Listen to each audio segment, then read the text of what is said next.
great privilege and honor to be able to learn together and to learn the teachings of Rav Kook. I'll just announce the sponsor for our shir this morning. The shir is sponsored for the 2025 academic year, Le'iloi Nishmas Miriam Bas Avram, Alava Shalom V'Shem Tov Ben Shlomo Zichrono Livracha. All right, beautiful. So our topic this morning is a topic that is near and dear to the heart of Rav Kook, and hopefully something that will be an inspiration for us as well. When I mentioned, or my brother asked me what I'm teaching this morning, I said I'm teaching about Rav Kook and the topic of Kiruv V'chokim, and his reaction was, well, isn't that all of Rav Kook? Isn't that is Rav Kook? So it is Rav Kook, but what I like to look at this morning are some of the fascinating insights and what is unique, what is particular to the teachings of Rav Kook in this area. And the way that I like to begin is with two stories that are found in the Gemara, that are found in the Talmud. And interesting, you'll see in the next few minutes how similar the two stories are. They're found in two different Masechtos, one in Brachos, one in Sanhedrin. And let's jump into the following story. The first story is a very well-known story. It's probably one that you may have heard in the past, and it's a story of Bruria and Rabbi Meir. And it's found, the Gemara is found Brachos Daf Yud. And let me read the Gemara, and we can look at this together. This is the top of page 1. Hanu Biryone Dahavu V'Shavavuse de Rabbi Meir. That there were a group of difficult people, here translated as hooligans, in the neighborhood of Rabbi Meir, and they were causing him a lot of heartache, a lot of pain. And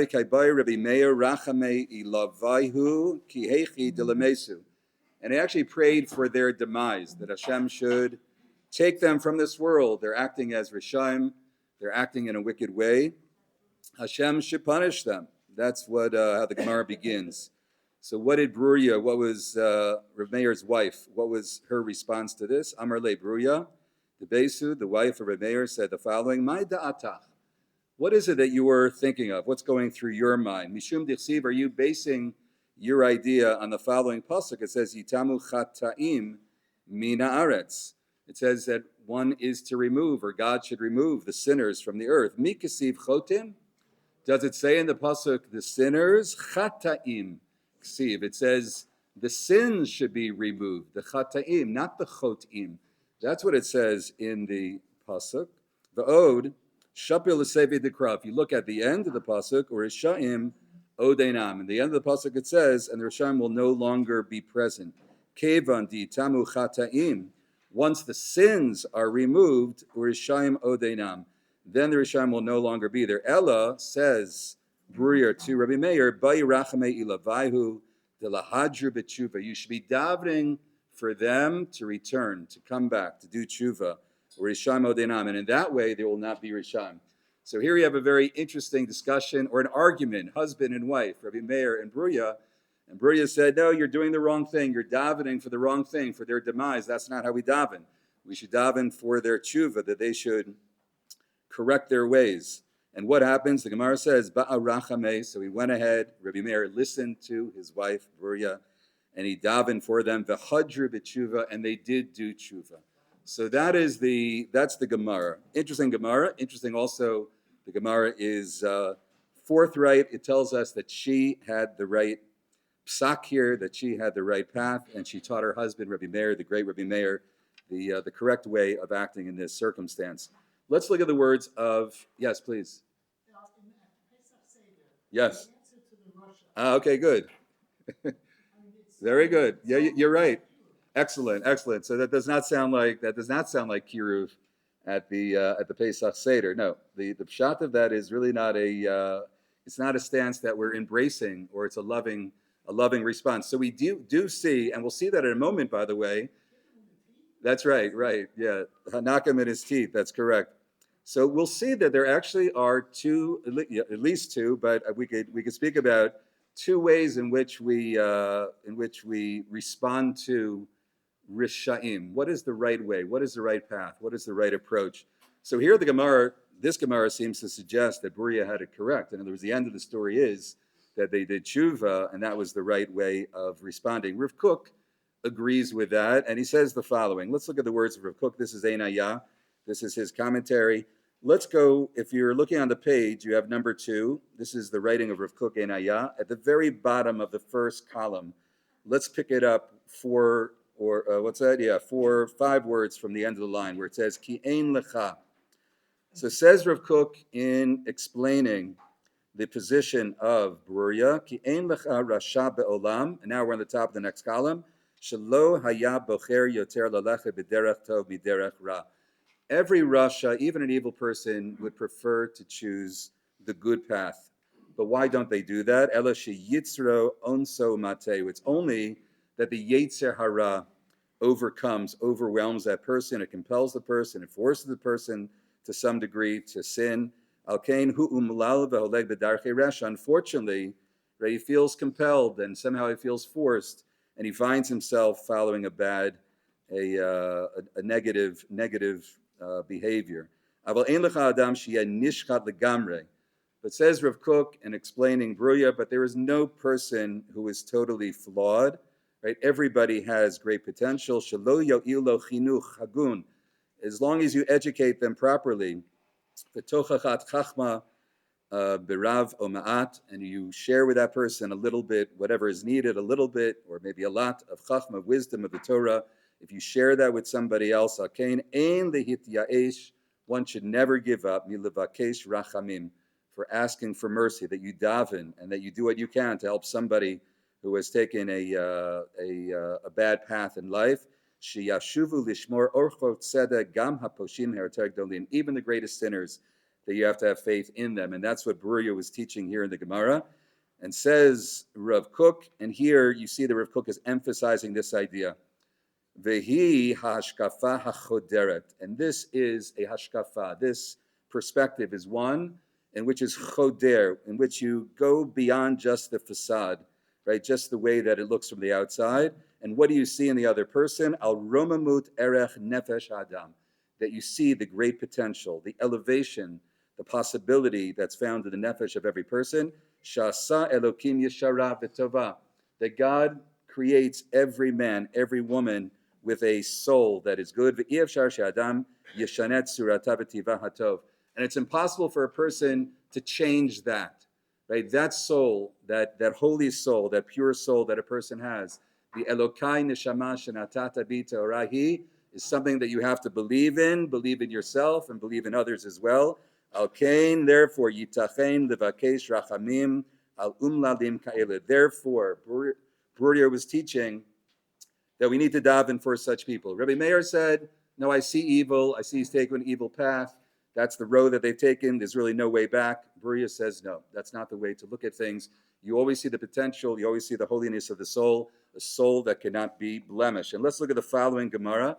I said there are 2 Gemaras that I want to share with you. So Rav Kook, you see that he emphasized that's going to be the path that Rav Kook is going to take in his own life. Look at the following Gemara. Gemara Sanhedrin, this is the bottom of the first page, number 3. It's Lamed Zayin Amud Aleph. Hanahu biryone dehave b'shivivuse de Rebbe Zera. Interesting. It's the same lashon, by the way. There were these group of hooligans, these people that were giving him a hard time, that were living in the community, in the neighborhood of Rebbe Zera. Dehave mekarev lehu. Mekarev. Here we have the word Kiruv, mekarev, that's found in the Gemara itself. He was mekarev, right? He reached out to them. He tried to do Kiruv, to try to bring them closer. That he hoped that they would do tshuva. Look at the next line of the Gemara. V'have kapte rabbanan. And the rabbis disapproved of his actions. Again, interesting. We see that there's Rebbe Meir and Bruria. Here we see the Gemara, Rebbe Zera, and the rabbis took another position.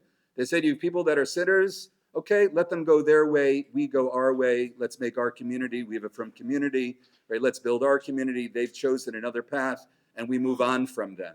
And actually, the rabbis disagreed with Rebbe Zera here, that he was too warm, that he was too embracing of them. But what happened? The Gemara goes on, Ki nach nafshe de Rebbe Zera.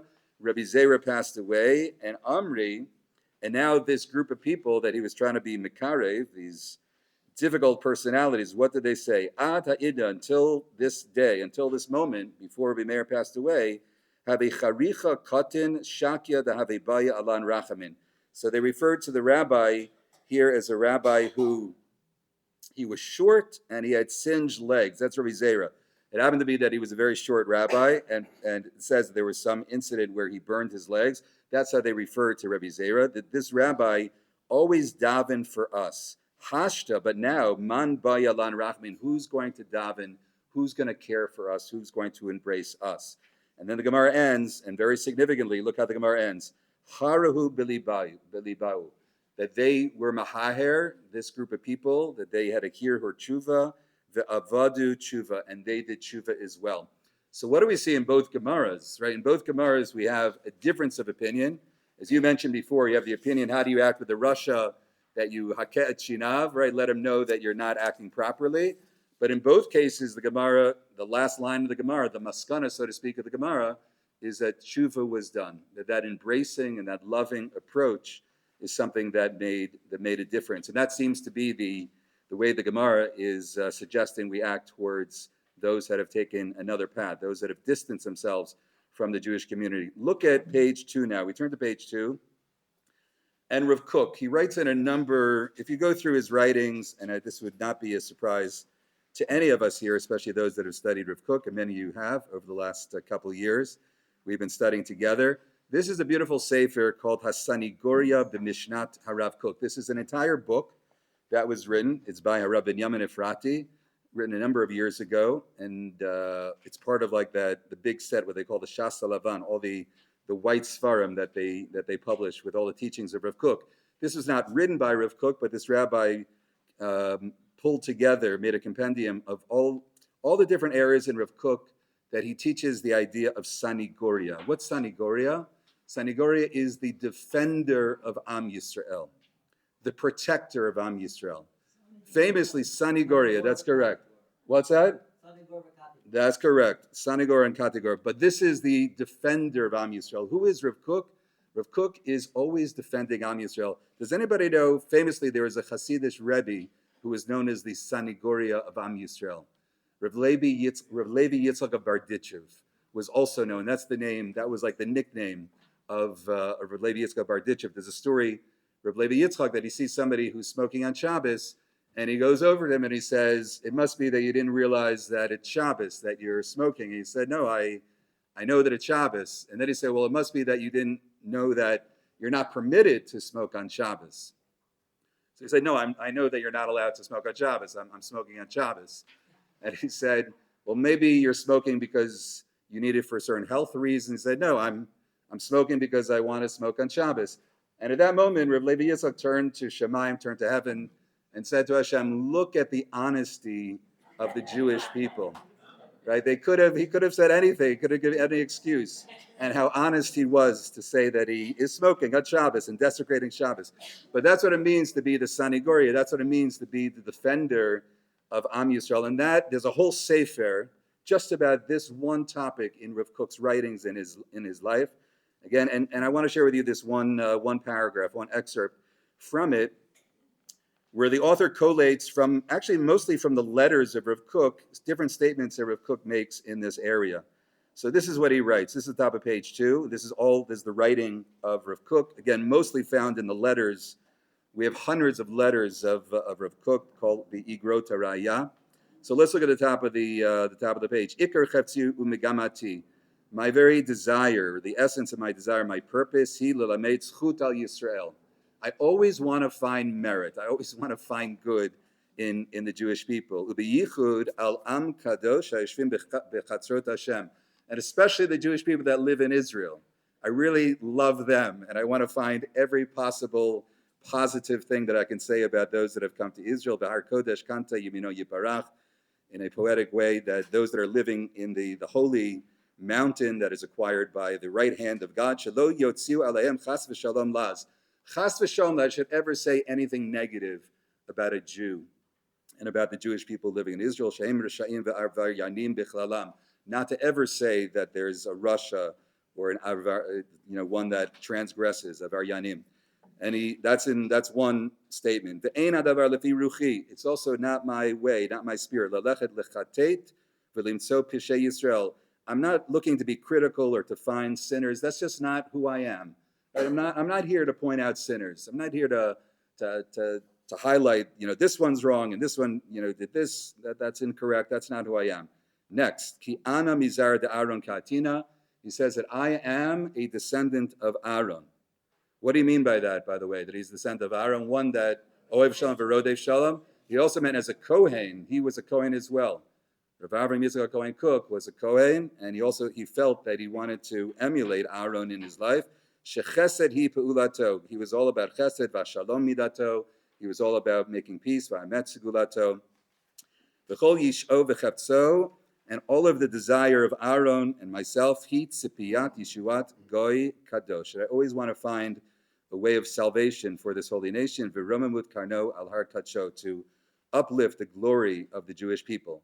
Next statement, v'harbe ma'od yagati ba'anchati. This is interesting because he says, I really have worked hard, I've toiled, yigi'ah, ad shehe'ir hakadosh baruch hu ruchi, that Hashem has enlightened my spirit, v'yichonena levavi, and he has set my heart straight, lalechet b'tomei b'derech hakodesh hazot, in this holy way, l'kadei shem shemayim, to elevate or to sanctify the name of God, l'chavev et HaTorah v'lamdeha, to love the Torah, those that study Torah, ala briot, that I want to bring that love to others. And look at what he writes, u'likarev rabim l'Torah.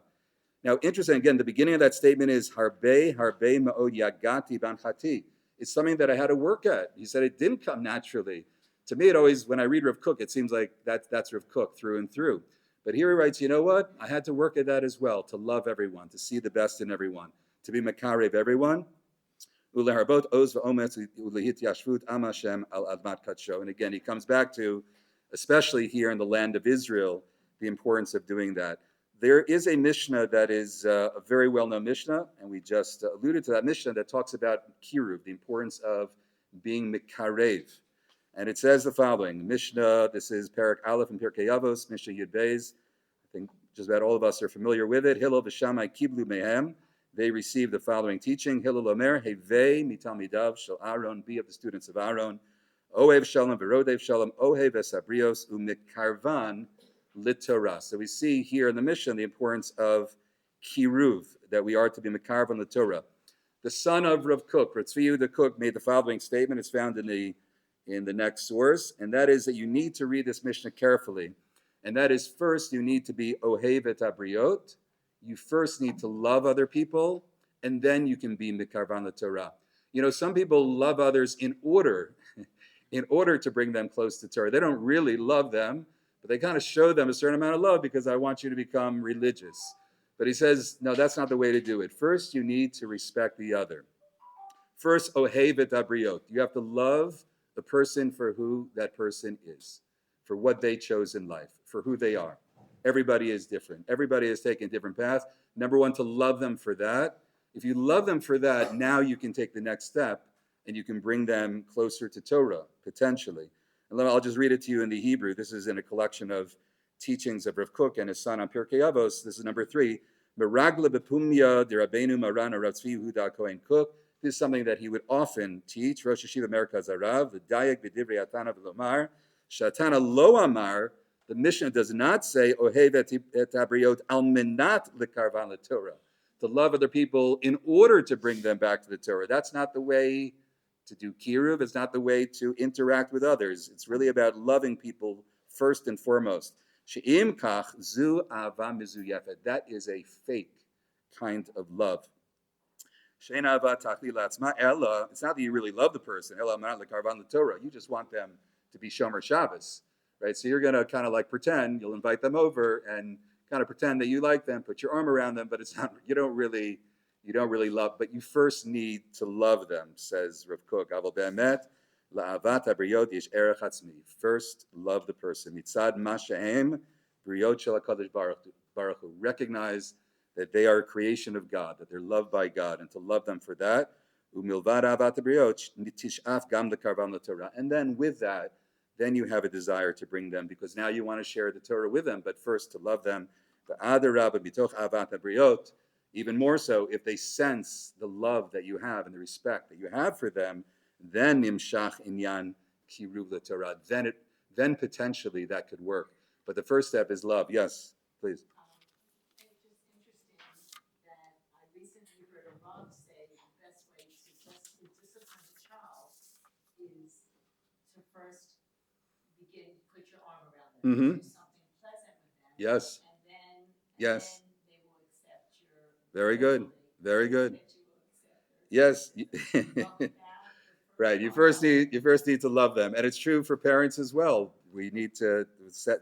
They need to feel that we love them. That's step number one, and then through that love, we can grow from there.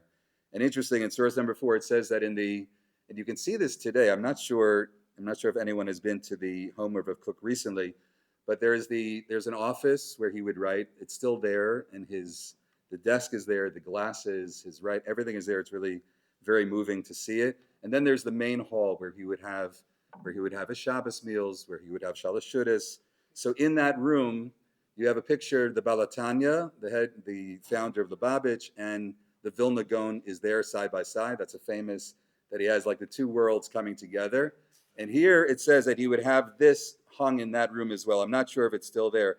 V'aluach kavua b'kir ulamo, and it was there. It was said, engraved in the main hall of Rav Kook's home. Haita charuta emrato shel Hillel Hazaken. Of all the things that was written, what did he have on his wall in his house? Heve mitamidav shel Aaron ohev shalom, v'rodev shalom ohev et abriyot mikavran LaTorah. So that was hung, and I believe that it's still there. I don't remember. I don't know if anybody's been there recently. The last night you were there? Is it there? Is it still hanging? Is that sign still there?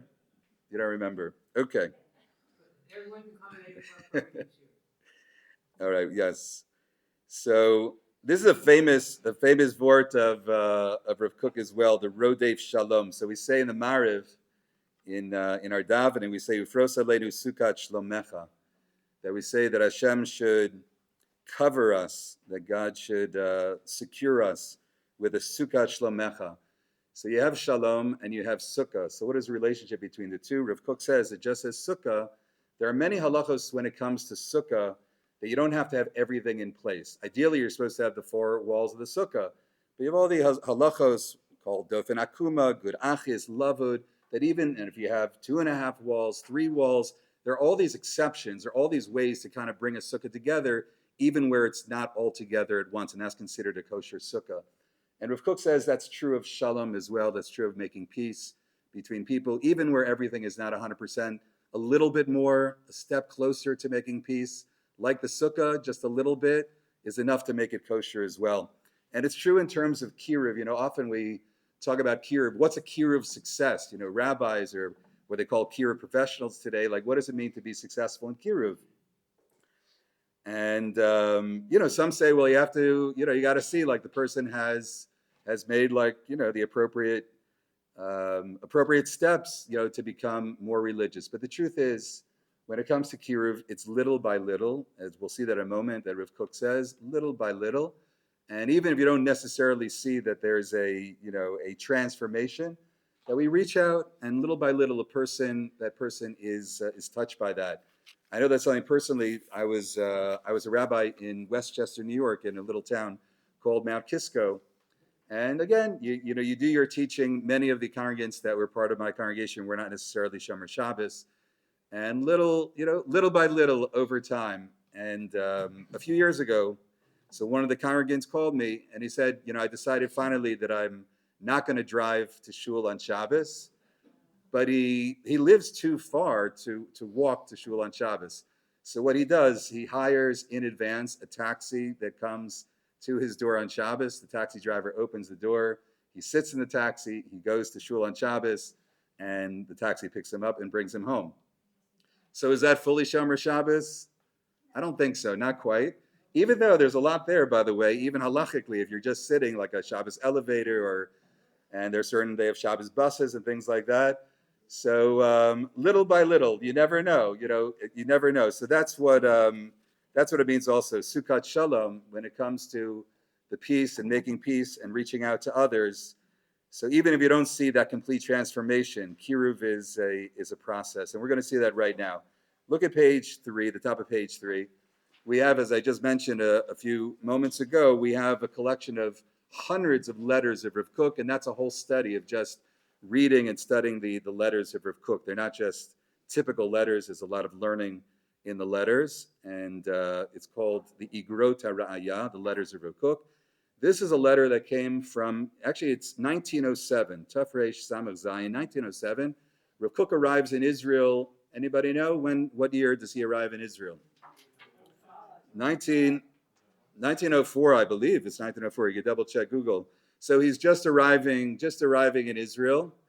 And it's just a few years, he's in Yaffo. You see that it's dated on top. He writes Ir HaKodesh, Bezrat Hashem, Ir HaKodesh Yaffo. He's in Jaffa. He receives a letter from a rabbi. His name is Milstein. Rabbi Milstein. Rav Milstein, he's a shochet, and he's in Eastern Europe. And he writes to Rav Kook, and he tells Rav Kook that he has two sons that have gone off the derech, two sons that have rejected an Orthodox lifestyle. And the question to Rav Kook is, how do I respond to that? And what is the relationship that I have with my children? And by the way, this is a question that's being asked today as well, and rabbis are addressing this question today. What do you do within a family, within children, within grandchildren? If you have, how do we respond to that? And how to respond to friends as well, but it's very, very sensitive when we have it within a family. So this is what Rav Kook writes. And let's read a few lines from Rav Kook. Let's pick it up 2 lines down where it says, Sheshitati. Do you see that? I think I made a little bracket there. It's one, you have the opening line, Higiani Michtav Yakar.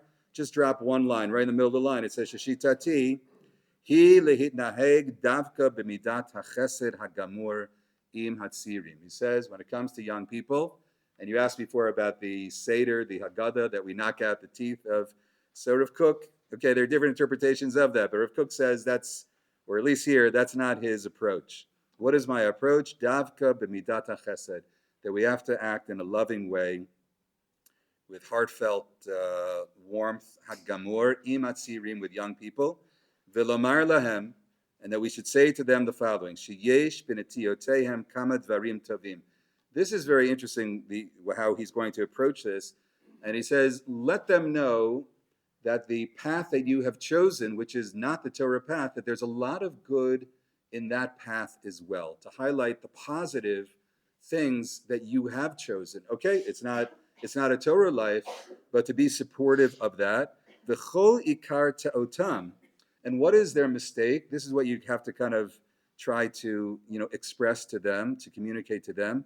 V'chol ikar te'otam, enu ki'im ma shehem sovrim shehadvarim hatovim shehem margishim hem neged haTorah, what they think that they have left the Torah, that's against the Torah, ubemet hem hinam gufei Torah, that you can find that really is found in the Torah itself. What you have chosen as a path outside of Torah is really, you can find that in Torah. That's what Rav Kook says. In other words, first of all, not to be negative, number one, and number two, the path that they have chosen, to try to highlight that there's a lot of positive there, and a lot of positive that relates very much to the Torah itself. You're actually not rejecting a lot of the Torah in choosing, X, Y, or Z lifestyle. Al-Kain, and he writes the following: Ashrei Adam Shamer Le'atzati Bazeh. He says, I think it's very wise to take this approach. Now, we're reading this today, and I don't think any of us are kind of, shocked by what Rav Kook is saying here.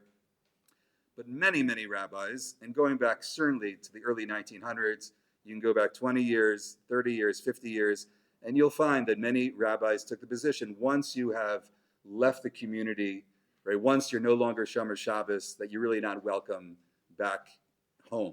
You're not welcome back into our shul that way.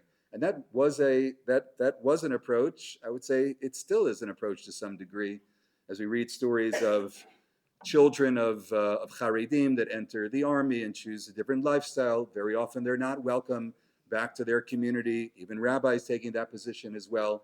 So it's not something that is that's obvious. It's not an obvious point at all.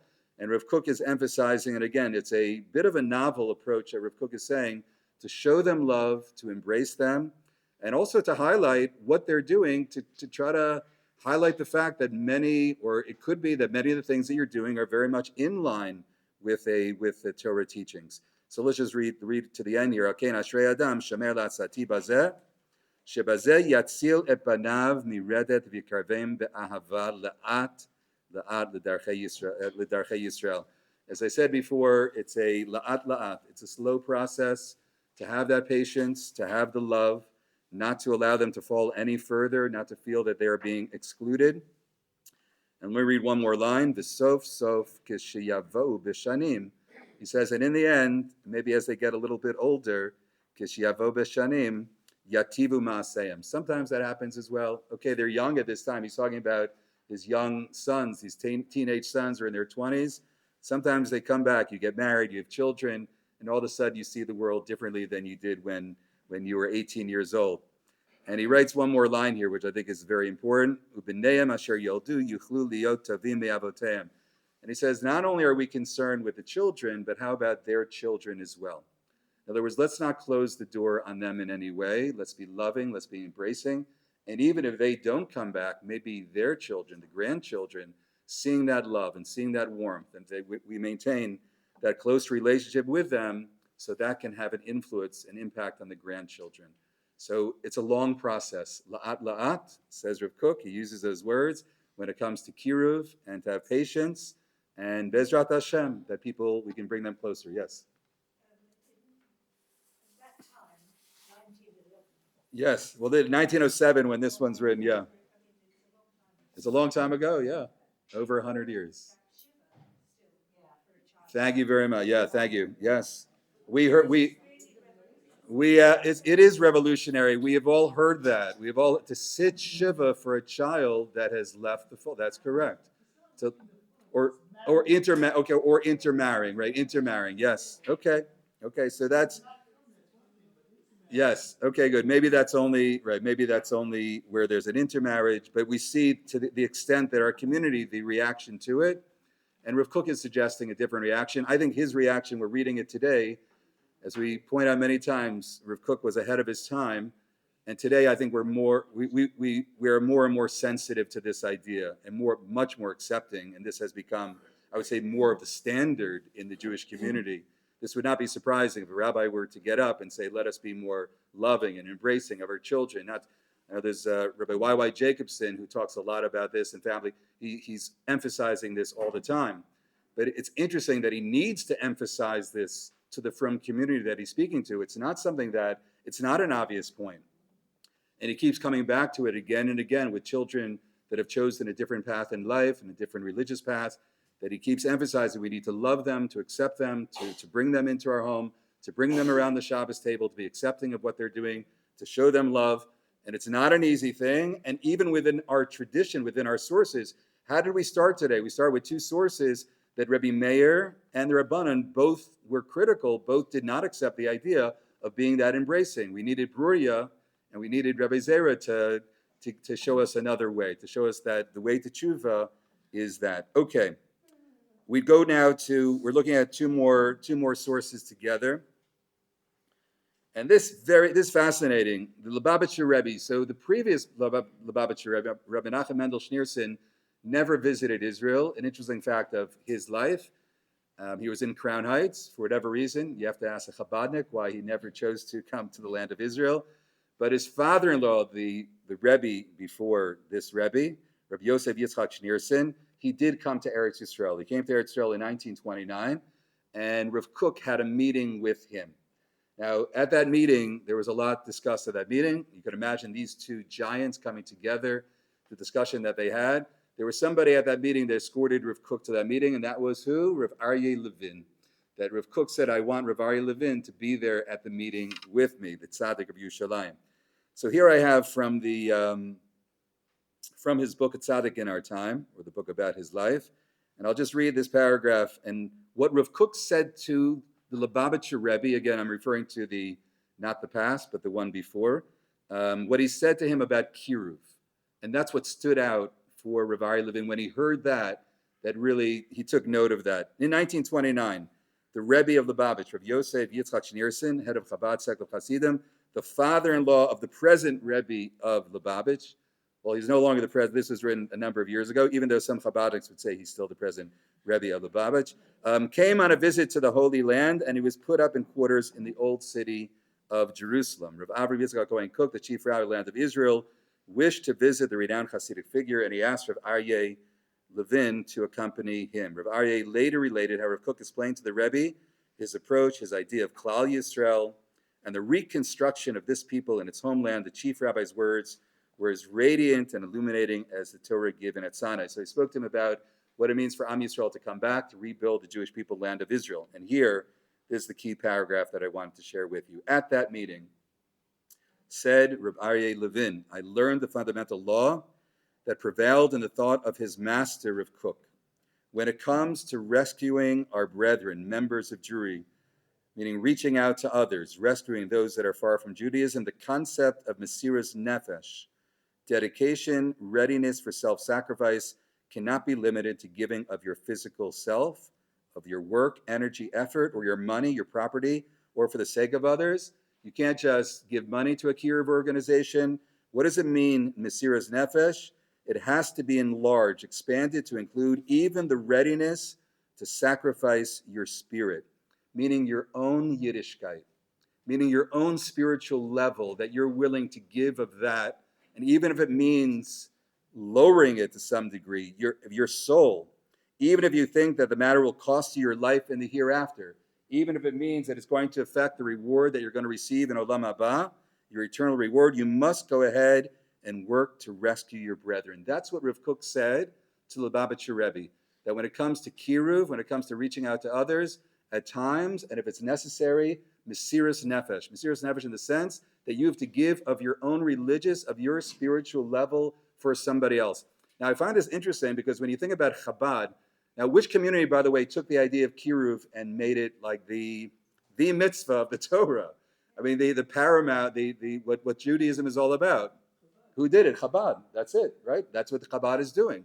Chabad took this one mitzvah, Kiruv, and they said, that's it. There's nothing more important than that. And by the way, are they Moser Nefesh for Kiruv?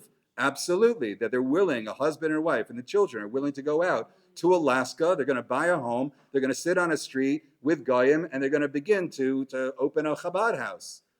And your Moser Nefesh spiritually, what does that mean? It means that rabbi is not davening with a minyan. He doesn't have a chavrusa. You're raising children without a yeshiva, without other Jewish friends.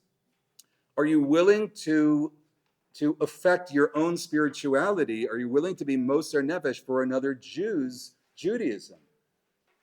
And Chabad says yes, and they're doing it every day. That I'm willing to lose a little bit of my own for somebody else.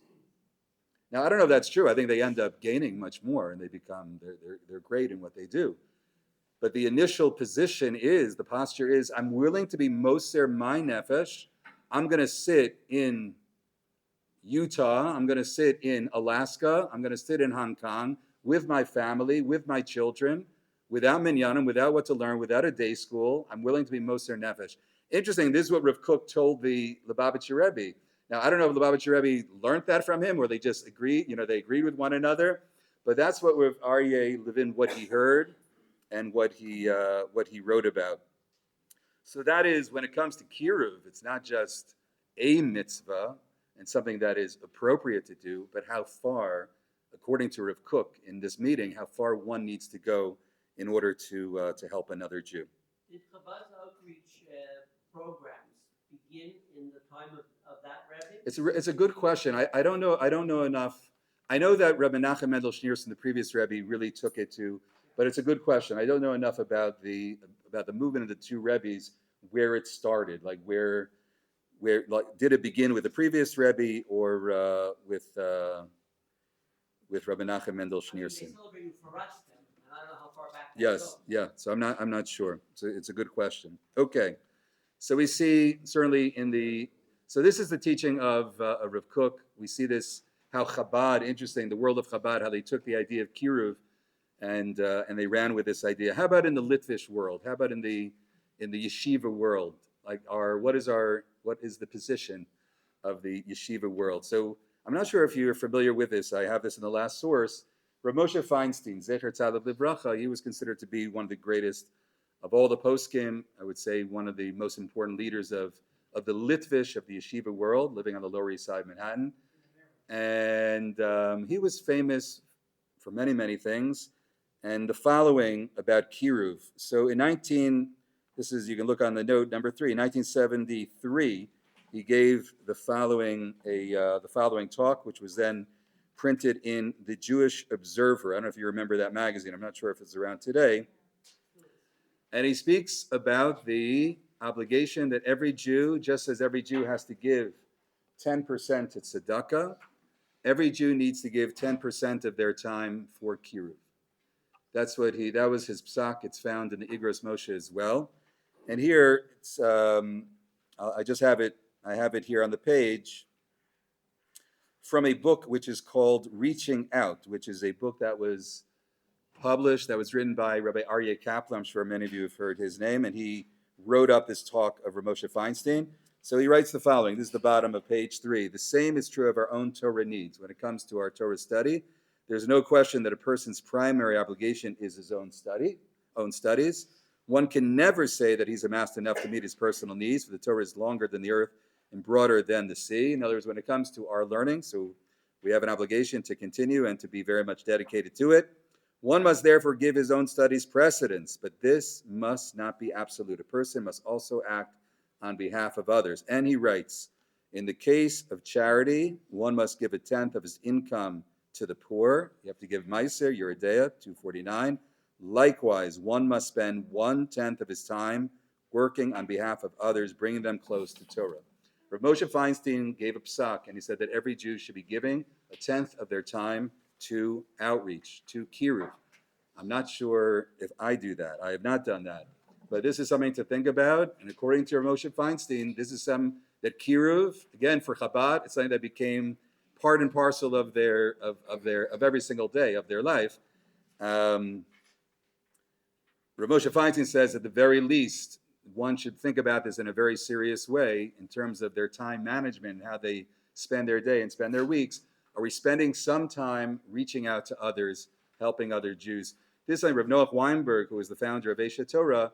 He always made the point. He said it's not enough for the rabbis. There's no way that the rabbis, what they would call the outreach professionals, that they can do it. And he believed that every Jew needs to think about this in a serious way. How am I reaching out to a neighbor? How am I reaching out to a family member, somebody down the block? Right? How do I reach out to them? And if everybody took this seriously, and interesting, here in Israel, we have the opportunity to do that because we're meeting Jews. Right? Everybody that we're meeting is another Jew. How do we relate to them and meet them in a way that we're bringing them a little bit closer to Judaism? Three short stories, and we'll come to a close. So Rav Kook took this very seriously, the idea of Kiruv, and one great example, beautiful example of that is what was called the Masat Shuvah, when he invited a group of rabbis, very prominent rabbis, one of them Rabbi Charlap, one Reb Chaim Sonnenfeld. They made their way up north and they went to visit all the new settlements. And one settlement was Poriya, which was near Tiberia, one of the new settlements. And there you have a lot of beautiful stories of his meetings. It was on Motzei Shabbos. They were all dancing together after Shabbos. And as they were dancing in the circle, Rav Kook took two men aside. And they were the guards, actually, and they were wearing like the kfiyah in those years. They were wearing that. They had a rifle over their shoulders. He took them aside, and he said, can I put on your kfiyah, and can I put on the rifle? And then he came back to the circle, and he was dancing with them, wearing, now Rav Kook was no longer wearing his Hasidish hat. He was wearing the kfiyah, and he had a rifle around him. And he turned to them and he said, I'm very, very proud to wear this because you are building the land of Israel. This represents the builders of the land of Israel, right? The pride that I have in you, and I'm proud to wear it as well. And he said, I'm going to give it back to you right now, but I want you to do the following, and that is, just as you're wearing this to guard the country and to guard the Jewish people, I want you to guard your Pintele Yid as well. I want you to guard that you have inside of you a holy neshama. That you have a neshama that's connected to all of OUisrael and to Eretz Yisrael. I want you to guard that neshama. And he gave back the kfiyah and the rifles to them. Story number one. Story number two. What's that? What was their response? I'm sure that I don't know. I didn't say, but I'm sure they became from that moment. And one of my favorite stories is We just spoke about Rabbi Levin. I always think about this when I'm walking in the back of by Machane Yehuda, by the Shuk, where you have the alleys. If you ever walk, it's worth walking back there. The beautiful alleys, the way that they look like they did 100 years ago when Rabbi Levin was there and Rav Kook was there. It hasn't changed much. They're making their way with the $1 million apartments, but not yet. They still have the ancient alleyways. So one afternoon, Rabbi Levin was walking and he saw a fellow who was a student of his when he was a mashkiach. That's what he did. He was mashkiach in an elementary school here in Yerushalayim, which is interesting. That was his main job. And Eitz Chaim, that's right, the Eitz Chaim Yeshiva. And he saw him from the other side of the alley, and he noticed that this fellow ducked away as Rabbi was coming to him. So Rabbi kind of ran to meet up with him, and he met up with him, and he said, did I do something wrong? Do you not want to see me? So the man, he said, you know what, I'm not religious any longer. I'm not wearing a kippah.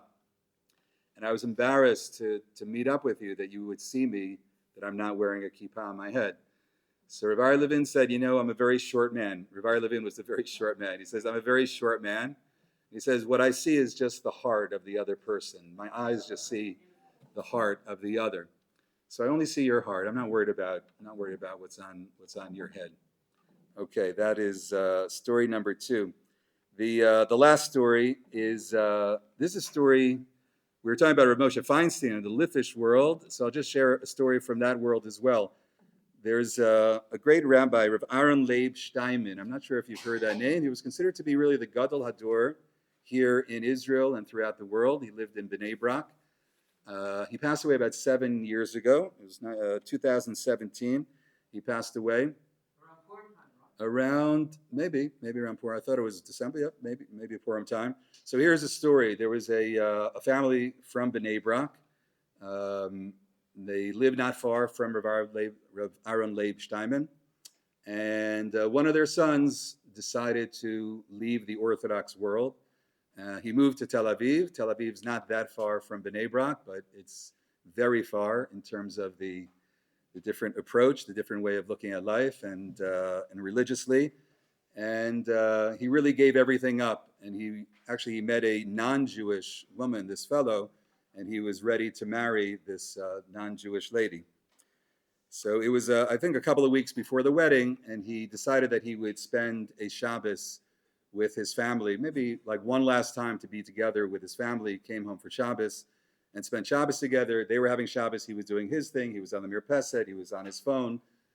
He was doing whatever he was doing on Shabbos. They tried their best to have Shabbos together.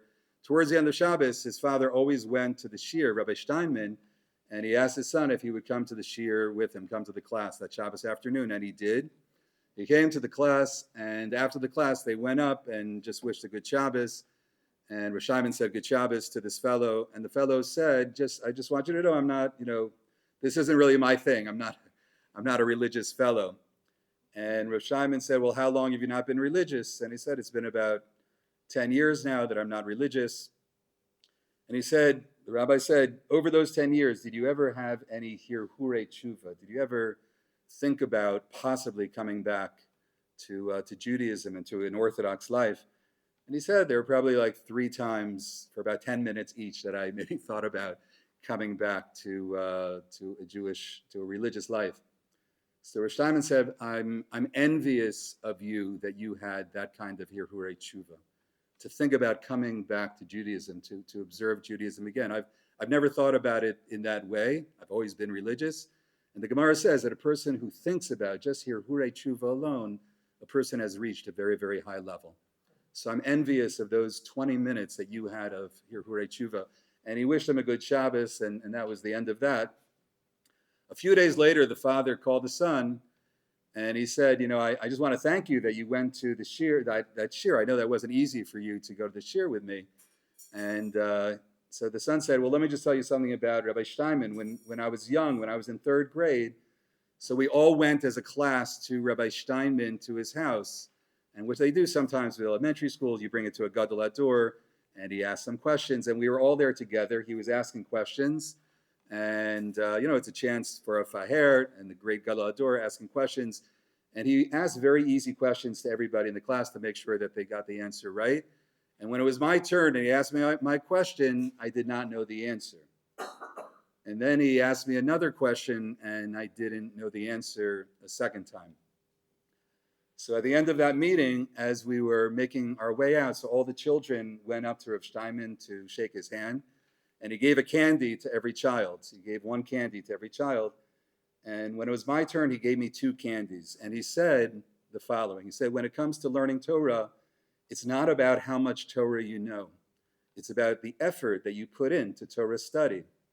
And I saw when I asked the first question, the effort that you put in, that you tried. And if you didn't know the answer, that does not make a difference. Then I asked you another question. You tried another time to answer that question.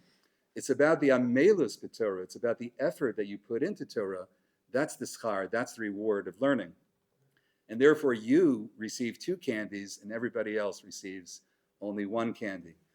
So he said, I remember that story. That's something that always stayed with me. And when you invited me to go and hear a shir from Rabbi Steinman, so I was happy to go along with you. So the end of that story is, yes, a few days later, he called his father and he said, I've called off the wedding with this Gentile woman, and I'm going to try to make my way back to Yiddishkeit.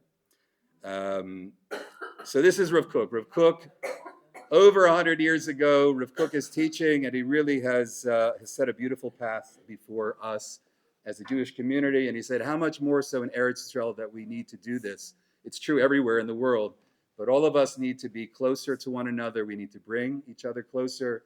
Those that are a bit distant, that we find a way, in a loving way, as his son said, first to love them. That's number one. It's not about the Kiruv.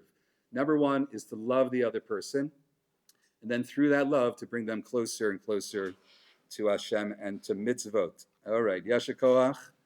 Wish everyone a good day and a pleasure to learn together.